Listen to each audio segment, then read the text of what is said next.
is what I did my master's thesis on and most of my PhD. So if I go too fast or something is unclear, please just stop me and ask me. I'm open for, I'd like to have a discussion type of lecture, not just a presentation. Just to give an outline of the presentation today, I'll start off by giving you some background on the algorithm when it was introduced, and then some applications it's been used for. Then I'll discuss the algorithm itself, the operation, the flow diagram, and then I'll go to some variants on it, which was introduced to improve the performance of it.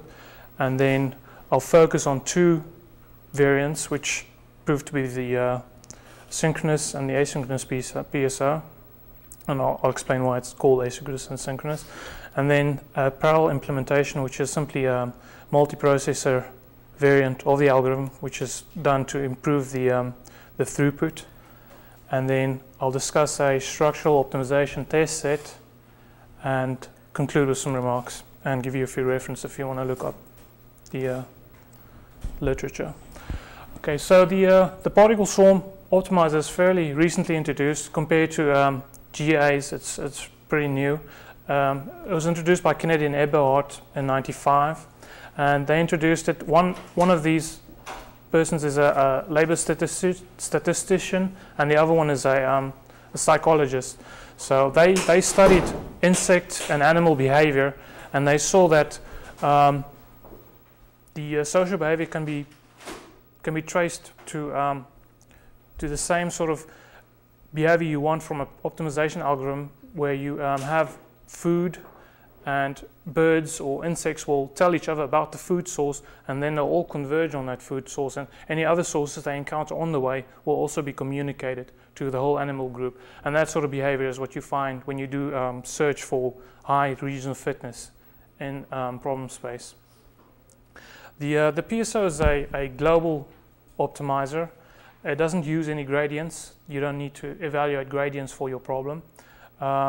It's stochastic because there's a big random component in the search, and it's suited towards continuous variable problems, which you usually find in structural, most real-life problems. But if you have discrete problems where you have a combinatorial type of problems, you should use a generic algorithm rather, because PSO is not very suited towards those problems. The performance is very comparable to GAs. Some people say it's a lot better than GAs for some problems, and it has successfully been applied to a lot of types of problems: neural networks, structural optimization, shape topology optimization, etc. Some of the advantages to the PSO is it's not sensitive to scaling of design variables. So whether you're working in inches or yards, it doesn't really matter to the algorithm. It's very simple to implement. It's basically two rules that I'll go into later that you use to obtain the search. It's very easily parallelized. You can easily use it on a multiprocessor machine. Like I said, it's derivative free, which makes it attractive when you have problems with noise in the problem. Sometimes when you have noise, it's very hard to use finite differencing to calculate gradients. And it has very few algorithm parameters. When you use the algorithm, there's very few parameters. You have to pick what you use this parameter. You don't have to fine-tune a lot of parameters.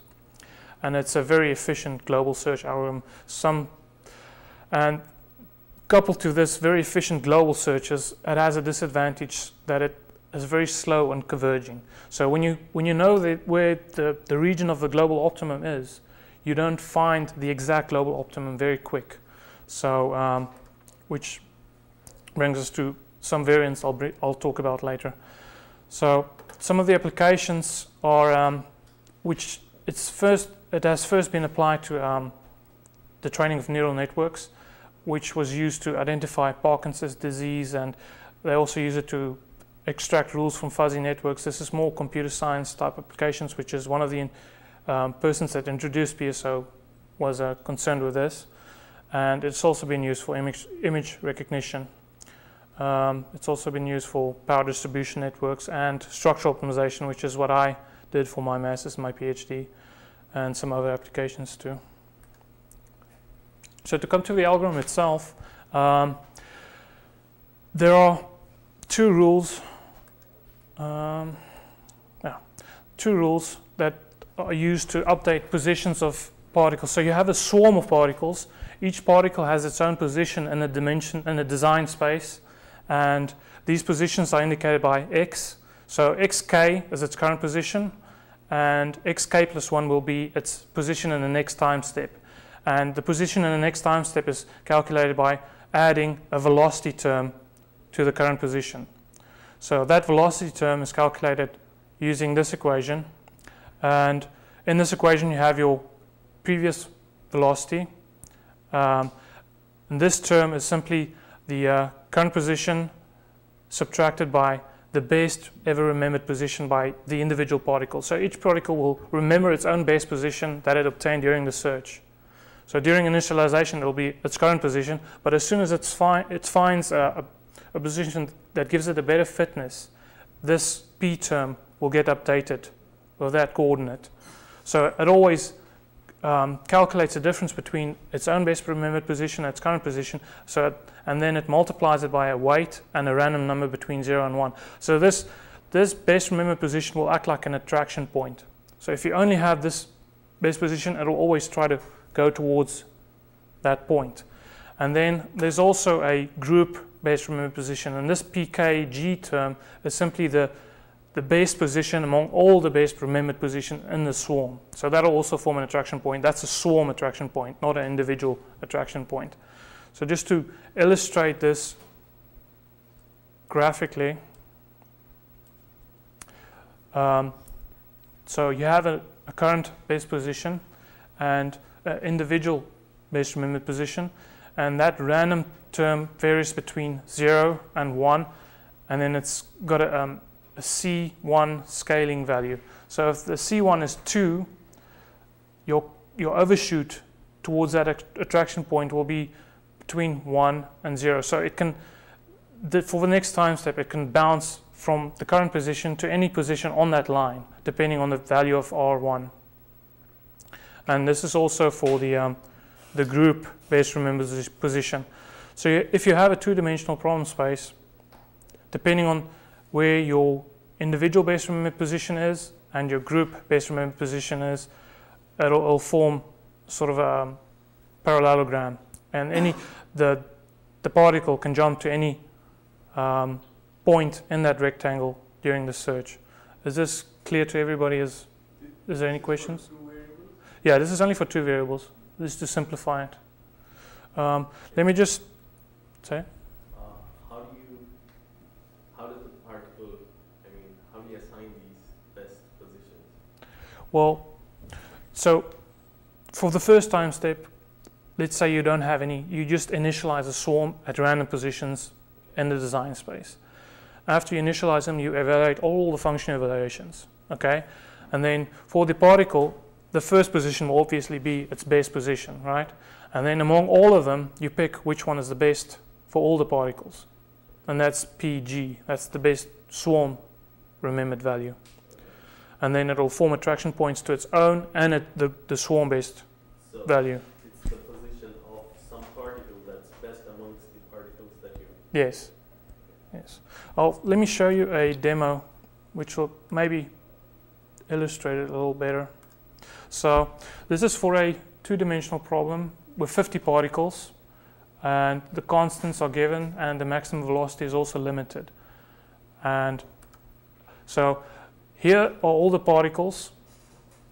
I think the cross is the best function value for the problem, and the black ones are the individual base remembered positions, and the red one is the swarm base remembered positions. Okay, then you iterate through those two rules, and they'll jump around, and they're influenced by those base remembered positions. So you'll see them start to converge towards the global based swarm position, and you allow about usually 10,000 function evaluations for the swarm before you stop it. So is the red point changing every once in a while? Yeah, it'll update if any particle finds a better position.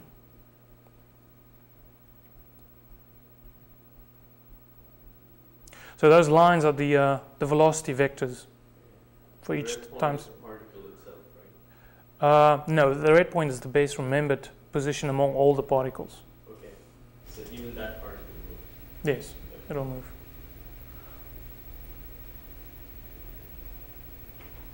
Does it remember the original It'll, base position of the entire swarm, though, like the first one, or is it just the one from the previous step? no, it updates its own position. It doesn't remember the previous position, but it remembers the previous position where it found a very good optimum, the best ever during the history of the search for the global and the group. Oh, sorry, individual and the group. So it'll just collapse towards that point and it'll form a very refined search. But you'll see that it's still pretty much a global search. It has trouble shrinking down the swarm diameter to a very small point around the global best position. So that's what I'll discuss next.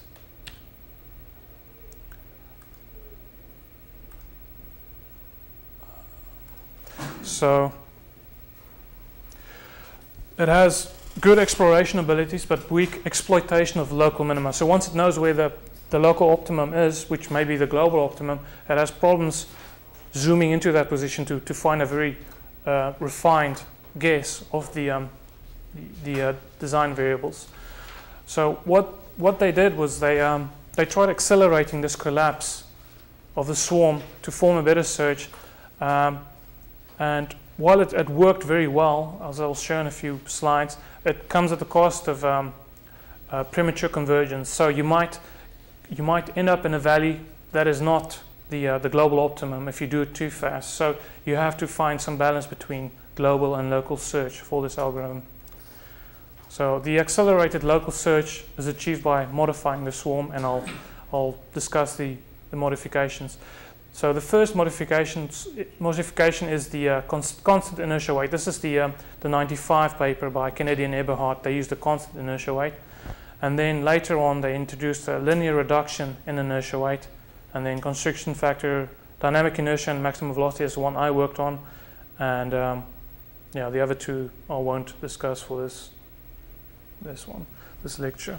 So the inertia term I talked about is simply this WK.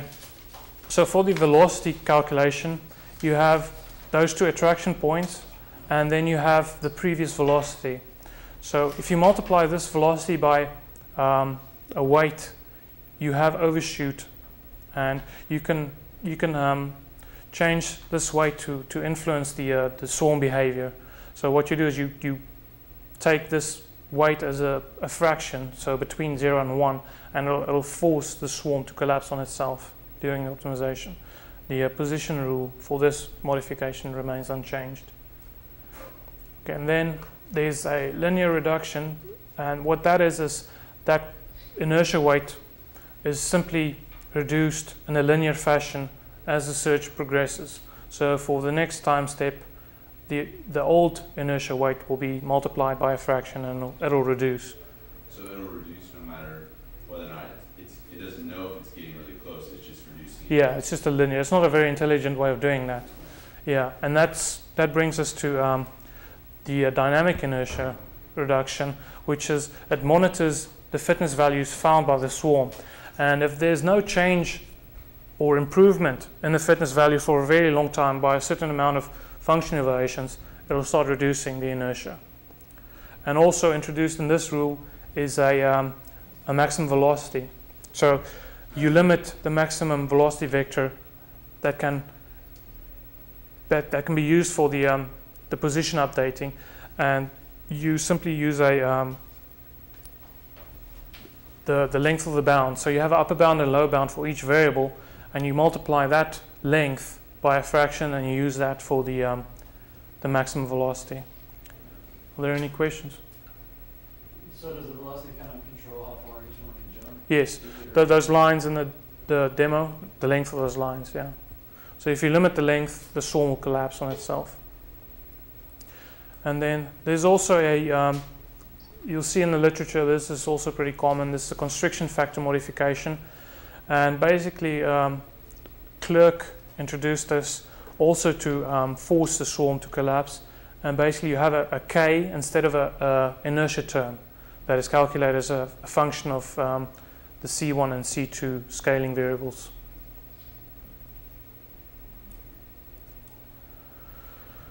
So just to give you a flow chart of the swarm.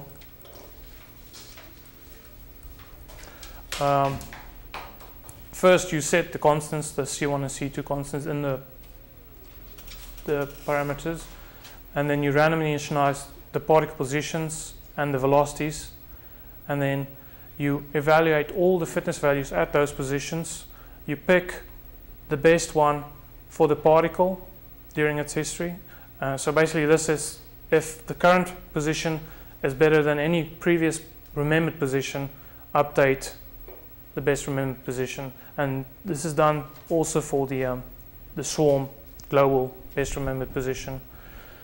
And then you just check if a stopping condition is satisfied, and if not, you update the velocities and the positions, and you loop through this rule until your stopping condition is satisfied.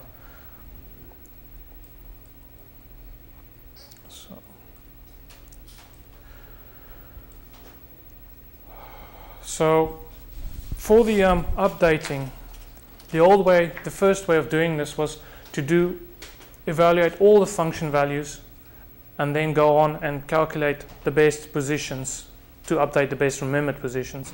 So somebody noticed that if you update the best remembered position after each function evaluation, the swarm will react quicker to any changes, to any better found positions in the design space. You mean you move one point at a time? Yes, you move one particle at a time and you update the best remembered positions every time. So that is called the synchronous implementation. Or sorry, the way of updating after the whole swarm is complete is synchronous, and after every fitness evaluation is asynchronous, PSO.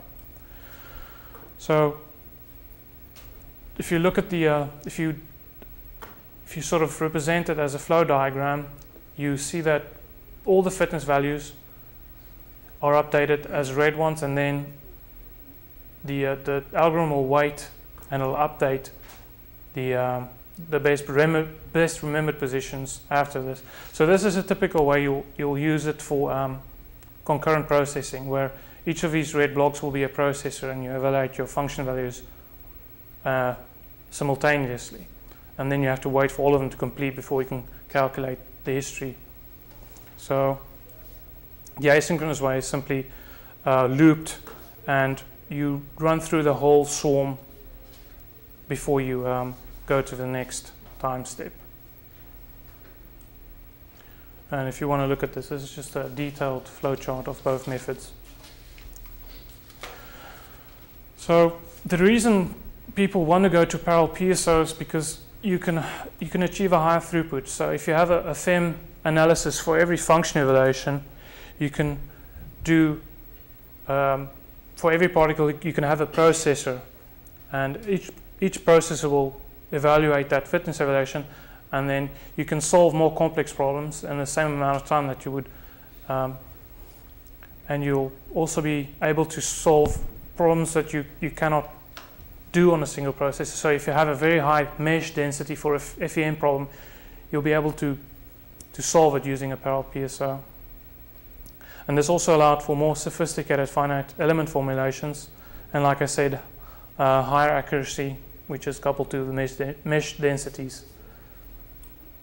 So if you look at if you use parallel processing, if you look at the amount of fitness evaluation you can achieve per second, you see for 3 processors or 2 processors, it's pretty low, and then it ramps up in almost a linear fashion, and this you can do for however many particles you have in the swarm.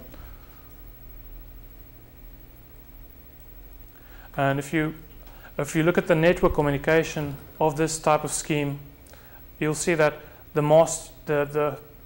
processor that coordinates the search is the 0 processor, and there are 10 particles in the swarm, and you can see that the head processor will assign problem coordinates to each node, and then the node will calculate the fitness value and send back the result to the head processor. And this is the swarm iterations. It's a function of time. So coming to the structural optimization problem, these are standard problems that we used to see if the PSO was suited for this type of optimization, and it's there are 10 bar, 25 bar, and a 36 bar problem, and these problems are optimized for cross section. So each of the geometry is fixed, but you can modify the cross section of the structure, and you try to minimize the weight while you satisfy the stress constraints. So N is the M is the amount of function, the dimensions of the problem, and N is the number of cross sections. So to accommodate the constraints, we just used a standard penalty method, which is if the constraint is violated, you add a penalty to your function value. Did anybody have any experience with this before? No? So in order to make sure that the constraint violation, this is just the standard formulation of constraints. If a constraint violation is positive, you take that positive value, you square it, and you multiply it by a penalty parameter. Usually this penalty parameter is anything in the order of 10,000 to 1,000,000. So if you look at the fitness history, and like I said, I used two of the most successful variants of a PSO to optimize these structural problems. If you look at the convergence history for fitness, you'll see that the solent one, which is the dynamic inertia and velocity modification, will converge a lot faster than the constriction factor, which is the standard one in the literature. And this is just because when it senses that the fitness history is not changing in a certain amount of function iterations, it will start reducing the maximum velocity and the inertia in order to shrink down the swarm, and it'll find improved values. And this is the non-convex 10-bar truss, and you can see there's a big difference between the two variants. The dynamic inertia has a substantial improvement over the old constriction factor method. And this one is the 25-bar truss, and you can see that although the dynamic inertia and velocity reduction method lags behind, it quickly catches up to the other method. And same for 36-bar truss. So just some concluding remarks. Like I said, the PSO is efficient global optimizer for continuous variable problems. These are mostly found in structural optimization problems. It's very easily implemented. There's only 2 rules that you apply to implement this method, and there are very little parameters to find. You only C1, C2, and the rate you want to reduce the inertia and the velocity at. And people used modifications to improve the PSO searchability, and we accommodate constraints by using penalty methods for structural problems. And here are some references. These are recent ones on the PSO, and these are mostly concerned with the algorithm variants. So the ones that's the ways to improve the algorithm performance that I discussed. Are there any questions? Can you post the demo? Is that a website? Yes. Can you post the URL on the webpage? Sure, I'll do that. Is there any guidelines for choosing those constants, like where you get from C1, C2? Yes. If you look at the references, this first reference is off-the-shelf PSO. Basically what they did is they did a study on all the parameters, and they varied each one on a lot of problems, and they recommend a set of parameters that will work well for most problems. But you still have to look at your, if you run the problem, you still always have to look at your convergence history to see if You just have to make sure that you didn't stop it prematurely or you use the correct parameters. Did you say that there is problem getting targeting the global optimum with this method? Yes. So say you have a very noisy problem, and it looks something like this, and your swarm is jumping around this area, and it finds the optimum around here. This is the global swarm best position. And now what you do is you shrink down the swarm diameter very quickly. So they'll start to run down this slope, and they'll find this optimum, but it's only a local optimum. So you have to make sure that you explore the whole design space, and that you have to allow a certain amount of function relations before you start shrinking down the swarm. So, but the dynamic inertia method is pretty good at doing this, because it'll do a global search until it stalls, until the fitness history levels out and it doesn't find any improvement. And after a certain amount of function evaluations, usually 500 function evaluations, it'll decide, okay, I'm not finding anything better. Let's shrink down the overall diameter and go to a more refined type of search. So if you choose all the particles so that they cover the whole feasible domain, then you can always get the global optimum, right? No, not always. Sometimes you have different types of problems where these local optimum might be very widely spaced. So even if you have a swarm, it might find this one, and it won't ever find this one. If you have a very large design space, usually this occurs when you have high dimensional problems. Some of the problems that we're trying to solve in Dr. Fregley's lab are up to 500 design variables, and you cannot. It doesn't look like this, but the local optima are widely sprayed apart, so you're not guaranteed to find the global optimum ever.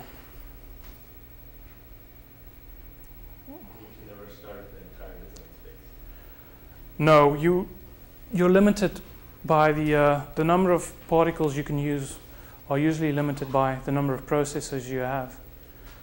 So even if you have parallel processing, you only have 100 processors, you can have 100 population. So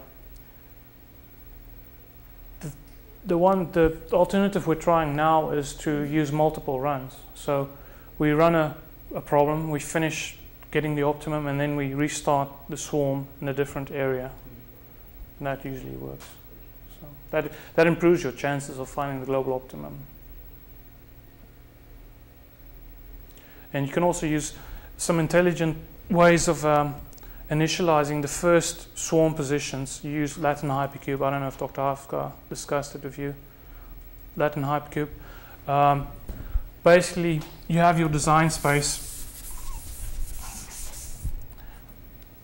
Say you have a two-dimensional problem, and you know that you have 5 particles. Then you divide it into 5 sections, and you assign a particle to each row and column, but you permute the rows and columns until you have a random distribution. So if you assign a particle to there, there, and the final one will be here. So you make sure there's only one particle in each row and column, and then you permute them. And this usually works very well to get a good distribution at first. So this is called LHS. If anybody's interested, he will probably discuss this later on. It's in MATLAB, right? Latin hypercube. Yes, there's a function in the statistical toolbox.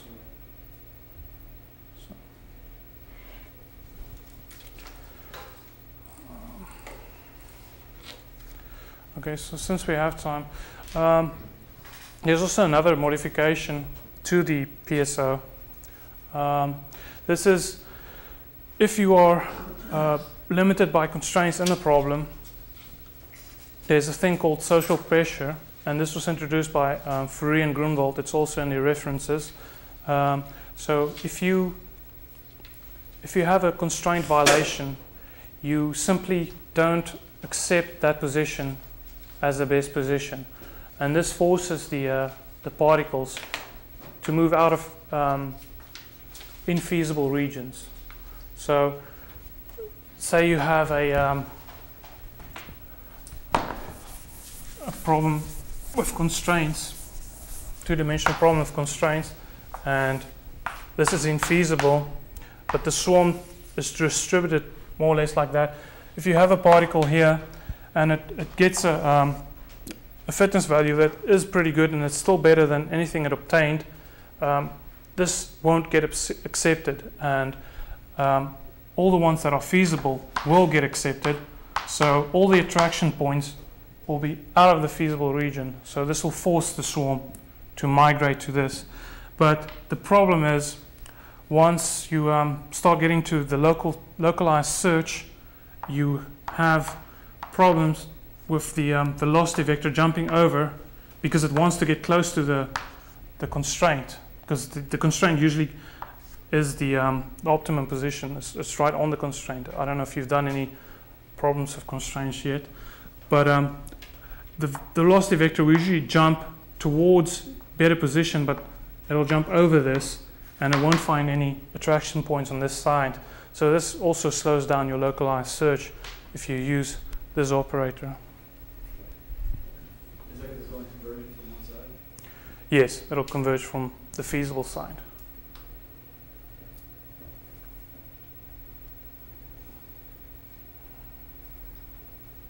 So does everybody understand what I basically just want you to know is how the PSO updates the position and calculates the velocities to update those positions. So if you understand that, you basically understand the whole algorithm. Are there any questions on how they jump through the design space?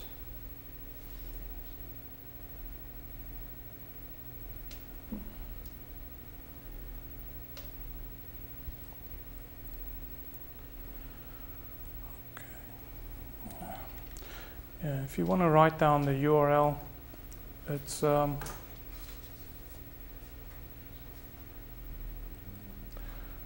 can you see it on the screen?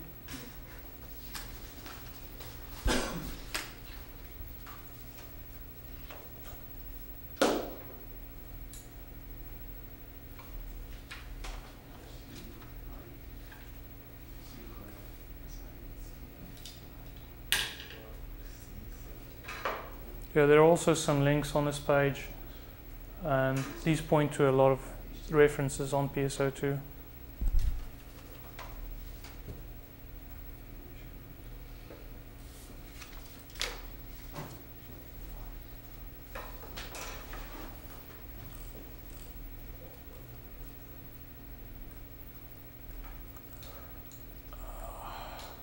So there are no books yet on PSO?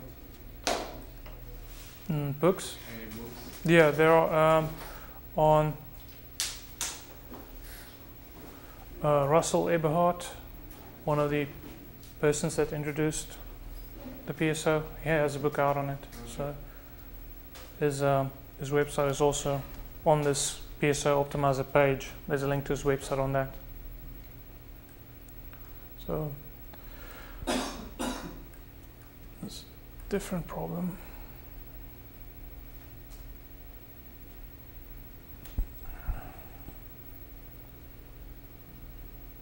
Yeah, these problems are fairly simple. They don't have widely spaced optimums, so it's really hard to tell you.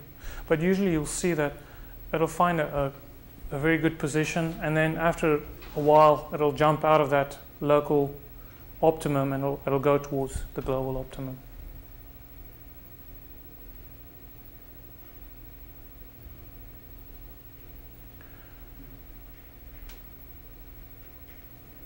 The method is a lot different than GA's. I don't know if Dr. Haftka he didn't do GAs with you yet.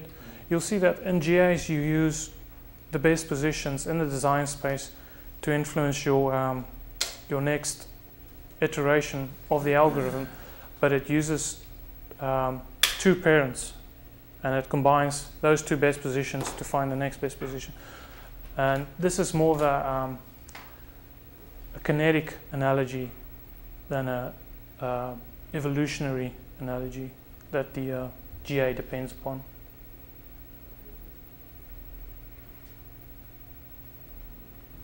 Oh, I wanted to ask you, did anybody try the next homework yet? No? Nobody had any problems with that? No. Okay. Well, if you have any problems, I already did it, so if you have any questions. It's not that hard. The main difficulty is getting the weight and putting it on the nodes. Did anybody look at the problem definition yet? Basically, you have a... let me go to that.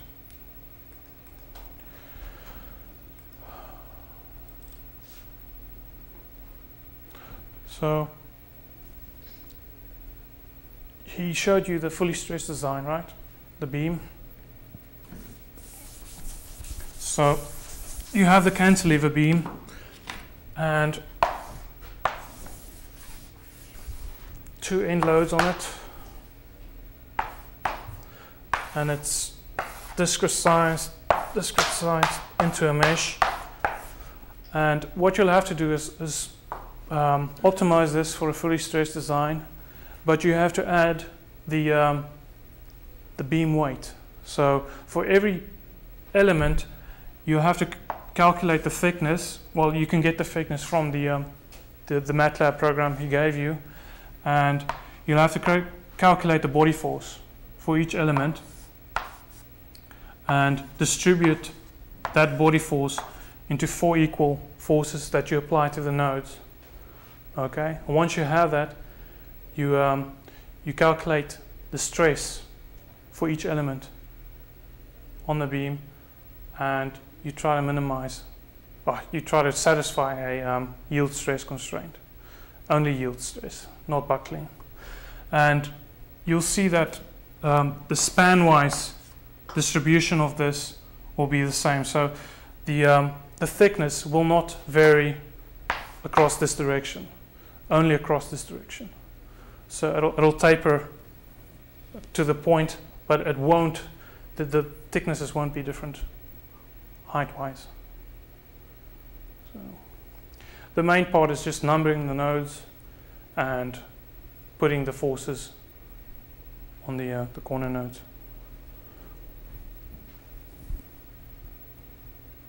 Then why does it say in the part B, use F-min-con to optimize beam only in the long direction? Yeah, the thickness is only optimized in the long direction. So you have to minimize the weight, and you want a fully stressed design, and you want it to satisfy stress constraints, yield stress constraints. So you'll have a nested loop. The first one, so you'll use F-min-con on the outside loop. So this is the function that you use to do the FSD design. Okay, so you'll input your thicknesses, and you'll get out your stresses. From the stresses, you calculate your constraints. Constraints go into F-min-con, and F-min-con just iterates through that until you converge. And F-min-con has its own method of implementing constraints, so you don't have to worry about penalty methods. Okay. Are there any questions on the other homework, or any general questions? Okay, thank you.